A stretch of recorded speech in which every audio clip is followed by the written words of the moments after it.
निर्भीड निष्पक्ष उटंकनाचा बुलंद आवाज राजसत्ता न्यूज।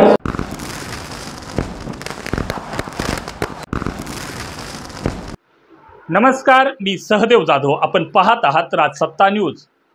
हिंदवी स्वराज्याचे सरसंस्थापक छत्रपती शिवरायांना मानाचा मुजरा करतो। भारतीय राज्यघटनेचे शिल्पकार भारतरत्न डॉक्टर बाबासाहेब आंबेडकर यांना मानवंदना अर्पित करतो। भूमिपुत्रांच्या हक्कांकरता ज्यांनी मोठा लढा उभारला ते लोकनेते दिबा पाटील यांच्याही स्मृतींना या ठिकाणी उजाळा देतो। आणि आज आपल्या या विमानतळाच्या उद्घाटनाकरता उपस्थित झालेले अखिल विश्वातील सर्वाधिक लोकप्रिय नेते आणि नवभारताचे निर्माते आदरणीय प्रधानमंत्री नरेंद्र मोदीजींचं या ठिकाणी मनपूर्वक स्वागत करतो।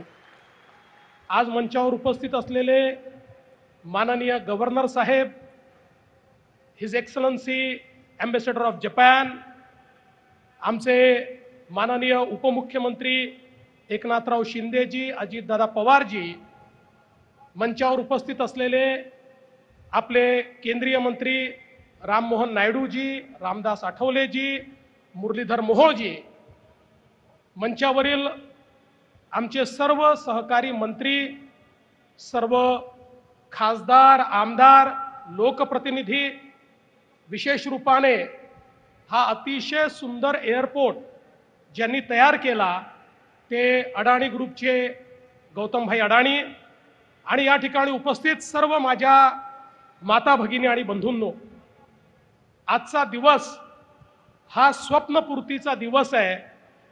कारण गेले 10 वर्ष मोदीजींच्या नेतृत्वात ज्या गोष्टी आम्ही सांगतो त्या प्रत्यक्ष या ठिकाणी आज लोकार्पित होत आहेत। ही खऱ्या अर्थानं अतिशय आनंदाची गोष्ट आहे। आणि हा जो आपला एअरपोर्ट आहे, खरं म्हणजे मी सांगू इच्छितो की हा एअरपोर्ट कशा प्रकारे नवभारताचं प्रतीक आहे। या एअरपोर्टची संकल्पना 90च्या दशकातली होती। अनेक वर्ष आम्ही जेव्हा मुंबईहून पुण्याला जायचो तर एक बोर्ड फक्त लागलेला असायचा की या ठिकाणी नवी मुंबईचं आंतरराष्ट्रीय एअरपोर्ट होणार, पण काहीच पुढे जायचं नाही। ज्यावेळी मोदीजींच्या नेतृत्वात देशात आणि महाराष्ट्रात सरकार आलं, आम्ही माननीय मोदीजींना विनंती केली की आपलं जे प्रगती आहे, ज्यामध्ये सगळ्या प्रोजेक्टचा ते रिव्ह्यू करतात, त्याच्यामध्ये नवी मुंबई एअरपोर्ट आपण घ्यावं। आपल्याला आश्चर्य वाटेल, मोदीजींनी प्रगतीच्या अंतर्गत हे एअरपोर्ट घेतल्यानंतर 10 वर्ष, मागील 10 वर्षामध्ये 8 NOC अशा होत्या त्या या एअरपोर्टच्या निर्मितीची सुरुवात करायला हव्या होत्या, पण त्या मिळत नव्हत्या। मोदीजींनी प्रगतीची पहिली बैठक ज्या दिवशी घेतली त्या दिवशी सकाळपर्यंत मुख्य सचिवांनी सांगितलं, साहेब 7 NOC आलेल्या आहेत। आणि मग मोदीजींनी विचारलं 8वी NOC का नाही? त्याला 1 महिन्याची स्टॅट्युटरी नोटीस होती, ती निघालेली होती। 15व्या दिवशी 8वी NOC आली आणि जे 10 वर्ष झालं नव्हतं ते मोदीजींच्या एका मीटिंगनी त्या ठिकाणी झालं आणि याची निर्मिती सुरू झाली। आणि हा अतिशय सुंदर असा एअरपोर्ट, 9 कोटी पॅसेंजर हँडल करू शकेल असा एअरपोर्ट, हा एअरपोर्ट एक इंजिनिअरिंग मार्वल देखील आहे। हा एअरपोर्ट बनवण्याकरता या ठिकाणी पहाड देखील क्लिअर करावा लागला।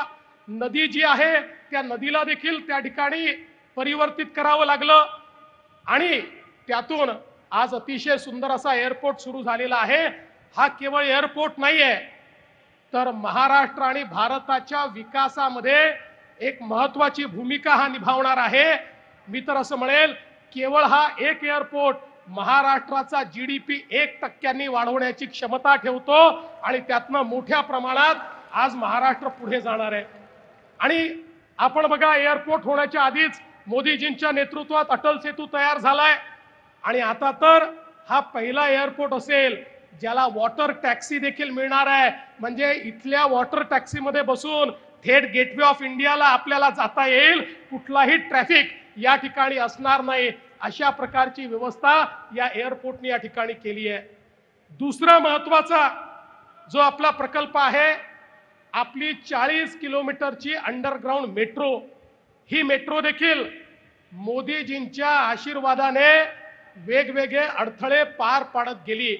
मला अभिमान आहे, देशातली सगळ्यात मोठी अंडरग्राउंड मेट्रो ही मुंबईमध्ये आपण तयार करू शकलो आणि साऊथ टू नॉर्थ कनेक्टिव्हिटी आपण त्या ठिकाणी केली. पण ही करत असताना शिंदे साहेबांनी सांगितलं, वेगवेगळे अडथळे तर आलेच, पण green tribunal, high court, supreme court, review petition अशा अनेक अडथळ्यांची शर्यत पार करत आम्ही हिचं काम पूर्ण करू शकलो. याचं कारण या प्रत्येक क्षणाला माननीय मोदीजी आमच्या पाठीशी होते. प्रत्येक क्षणाला केंद्र सरकार आमच्या पाठीशी उभं होतं आणि म्हणून हे सगळे अडथळे पार झाले आणि एक इंजिनिअरिंग मार्वल अशा पद्धतीने आपण हे करू शकलो. I would also like to thank his excellency ambassador of Japan for the help extended by the government of Japan and JICA to construct this 40 kilometers underground metro. त्यांच्या मदतीकरता मी त्यांचे अतिशय मनापासून आभार मानतो.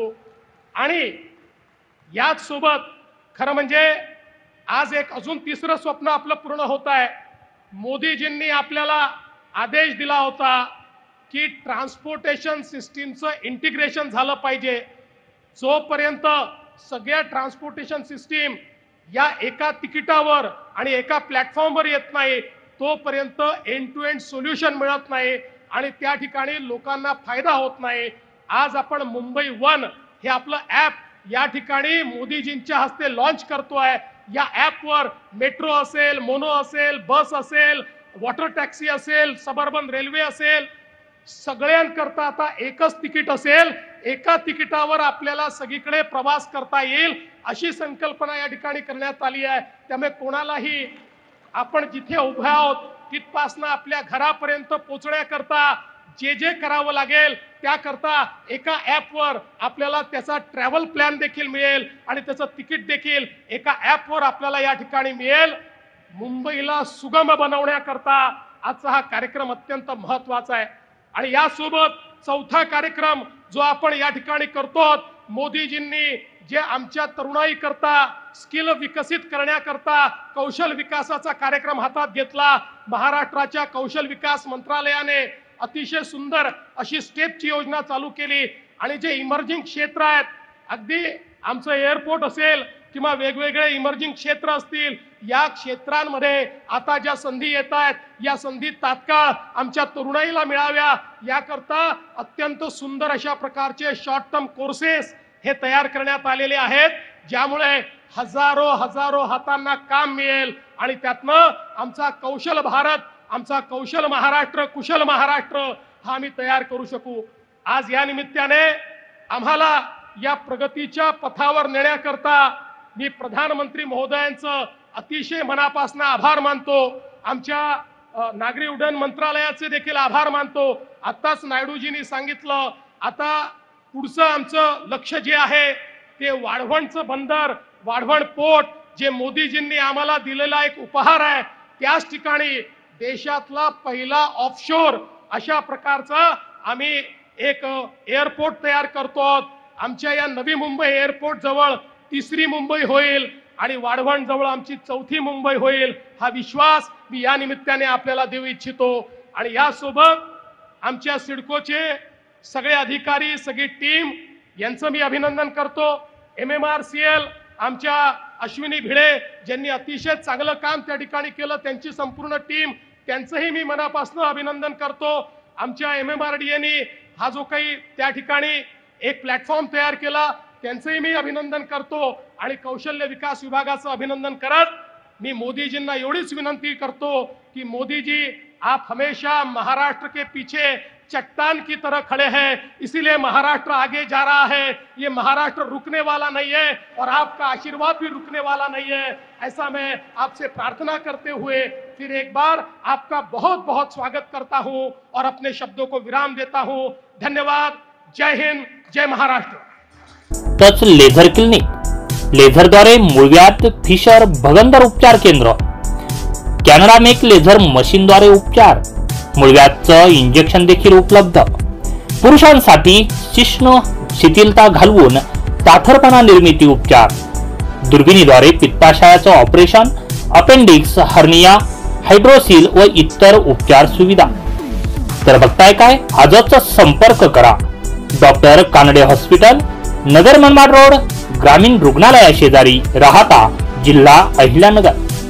संपर्कासाठी क्रमांक आहे 9420636736 किंवा 8208 423324.